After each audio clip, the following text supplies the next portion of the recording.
Você já se confundiu na hora de usar as palavras quit, quiet ou quiet? Pois é, essas três palavras são totalmente diferentes, porém elas são muito parecidas na hora de escrever e na hora de pronunciar. Isso confunde muito os alunos. Por exemplo, as palavras quit e quiet, a única diferença é um E a mais na palavra quiet.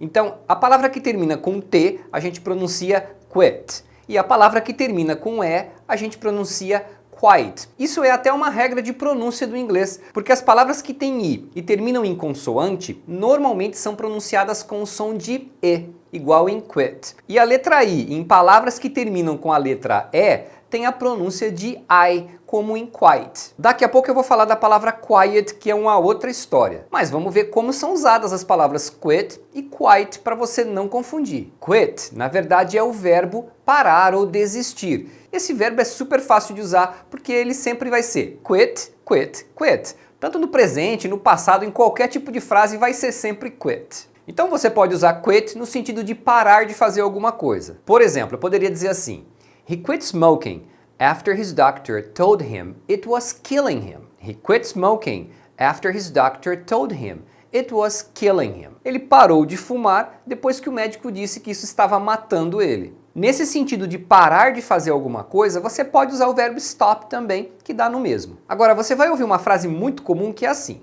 She quit her job to start her own business. Ela largou o emprego para começar o seu próprio negócio.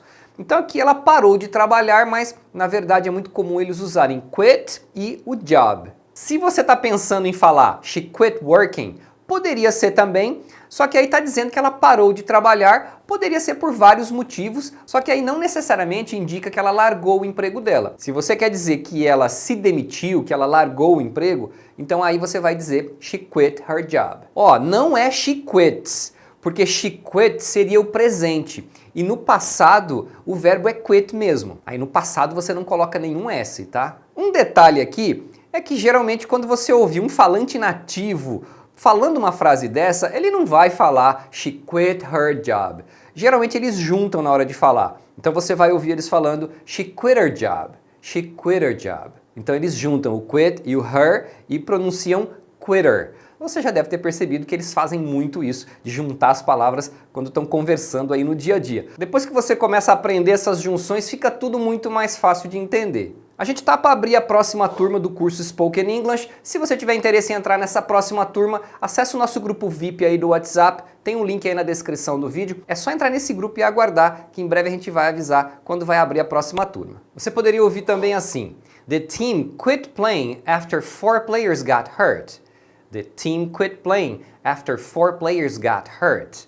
O time parou de jogar depois que 4 jogadores se machucaram. Outro detalhe importante é que depois do verbo quit, o próximo verbo tem ing, tá? Isso é uma regra da estrutura, você não traduz esse ing, mas tem que colocar para a frase ficar correta. Então vai ser quit smoking, quit playing, sempre quit mais o verbo com ing. Agora, quit também pode dar a ideia de você sair de algum lugar. Você já deve ter visto uma mensagem aí no seu computador quando você vai fechar algum aplicativo, um programa, um jogo, que aparece aquela mensagem: Are you sure you want to quit? Are you sure you want to quit? Você tem certeza que quer sair? Então esse quit é usado nesse sentido de sair de um aplicativo, de um jogo. Mas pode ser em outras situações também. Você poderia ouvir assim também: I quit the meeting early because I had a headache.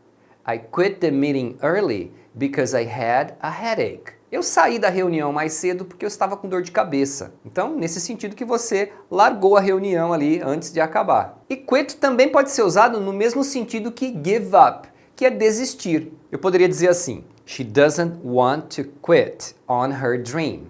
She doesn't want to quit on her dream. Ela não quer desistir do sonho dela. Então aí a gente usa quit no sentido de desistir. É o mesmo que você usar give up. Uma pequena observação é que quando você fizer uma frase desse tipo, você tem que falar quit on alguma coisa. Você vai desistir de alguma coisa, vai ter esse on para fazer a ligação. She quit on her marriage after her husband cheated on her. She quit on her marriage after her husband cheated on her. Ela desistiu do casamento, ela largou o casamento depois que o marido a traiu. Você vai ouvir muito também a pessoa virar e falar I quit. Eu desisto. Então a pessoa está tentando fazer alguma coisa e não consegue, ela vira e fala I quit. Ou quando ela está num emprego e quer largar o emprego, né, vira para o patrão e quer falar, eu me demito, tô fora. Eles vão falar I quit. Agora vamos falar do quite.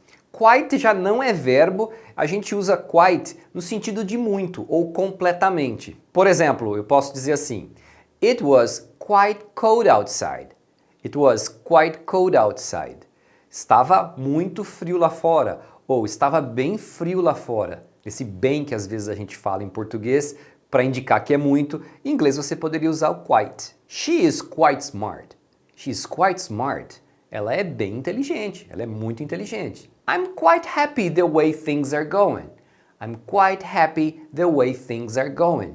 Eu estou muito feliz, estou bem feliz do jeito que as coisas estão indo. The two situations are quite different. The two situations are quite different. As duas situações são bem diferentes. Então a ideia é essa, mas é legal você ver vários exemplos, porque conforme a frase, uma tradução se encaixa melhor do que outra, né? Às vezes fica melhor você traduzir como muito, ou como bastante, ou como bem. Você poderia ouvir assim também. The colors almost match, but not quite. The colors almost match, but not quite. As cores quase combinam, mas não completamente, não exatamente. Então esse quite dá essa ideia de não completamente. Se você ouvir alguém falar I'm quite tired, I'm quite tired. Eu estou bem cansado, eu estou um pouco cansado, eu estou meio cansado. Então a pessoa está expressando que ela está, de certa forma, cansada. Geralmente quando a pessoa fala isso é porque ela está dizendo que não quer fazer alguma outra coisa. Então, dependendo da frase e do contexto, esse quite pode ter graus um pouco diferentes de intensidade. Posso virar para você e falar, oh, it's quite late. É como se eu falasse, já está meio tarde, né? Está um pouco tarde. Eu falo que está um pouco tarde, mas é como se eu quisesse falar que está muito tarde, né? Vamos embora. Então é como se fosse um jeito meio educado de você falar que está muito tarde sem falar que está muito tarde. Agora, em algumas frases você vai ver quite expressando uma ideia de incerteza, que a pessoa está hesitando naquela situação. Por exemplo, você está falando alguma coisa para mim, e aí eu viro e falo, I'm not quite sure what you mean. I'm not quite sure what you mean. Eu não tenho muita certeza do que você quer dizer com isso. Então, quando você fala I'm not quite sure, quer dizer que você não tem muita certeza. Ou você combinou de passar em casa para a gente sair, e aí você chega e eu viro para você e falo, oh, I'm not quite ready yet. I'm not quite ready yet. Quer dizer, eu ainda não estou pronto. É isso que eu quero dizer. É como se eu falasse, eu não estou totalmente pronto ainda, não estou completamente pronto. Ou então você está tentando explicar alguma coisa e eu viro para você e falo, I don't quite understand. I don't quite understand. É como se eu falasse, cara, não estou entendendo muito bem. Ou ainda, it's not quite what I expected. It's not quite what I expected.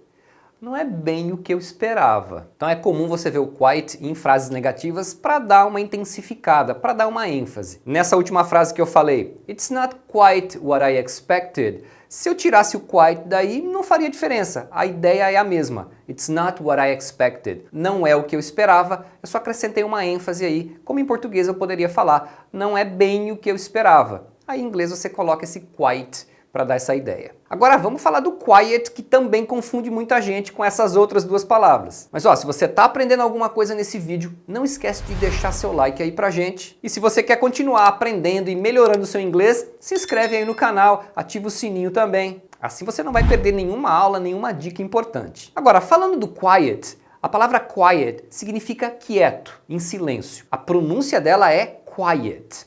Então, olha só um detalhe importante. Quando você fala quit, tem uma sílaba e a pronúncia é quit. Quando você fala quiet, também é uma sílaba. Agora, a palavra quieto são duas sílabas. Você deve falar quiet, quiet, ok? Então, por exemplo, eu posso dizer assim, the library is a quiet place.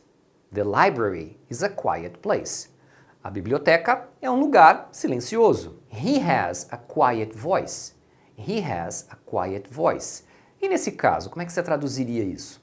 Ele tem uma voz quieta? Aí nesse caso significa que ele não tem uma voz muito alta. A voz dele é suave, é uma voz baixa. The night was quiet. A noite estava silenciosa, estava quieta. Então lembra que quiet vai ter essa ideia de em silêncio, silencioso, quieto, sossegado. Aí você adapta a tradução conforme a frase. Eu posso dizer para você também, I want peace and quiet. I want peace and quiet. Eu quero paz e sossego. Isso é boa, né? Quem não quer? Ou eu poderia falar para você assim também, quiet. I want to listen to what they're saying. Quiet. I want to listen to what they are saying. Quieto, fica quieto, silêncio. Eu quero ouvir o que eles estão dizendo. Então quando você fala quiet para alguém, você está pedindo para a pessoa ficar em silêncio. Quiet, I want to listen. Fica quieto, eu quero escutar. Ó, nessa frase você tem que falar listen, tá? Porque muita gente confunde, acaba querendo usar o verbo hear, nesse caso não daria certo. Se você não sabe a diferença entre usar listen e hear, dá uma olhada nesse vídeo que eu fiz aqui, que eu tô explicando exatamente essa diferença. So that's it for now, guys. Thanks for watching and I'll see you next time.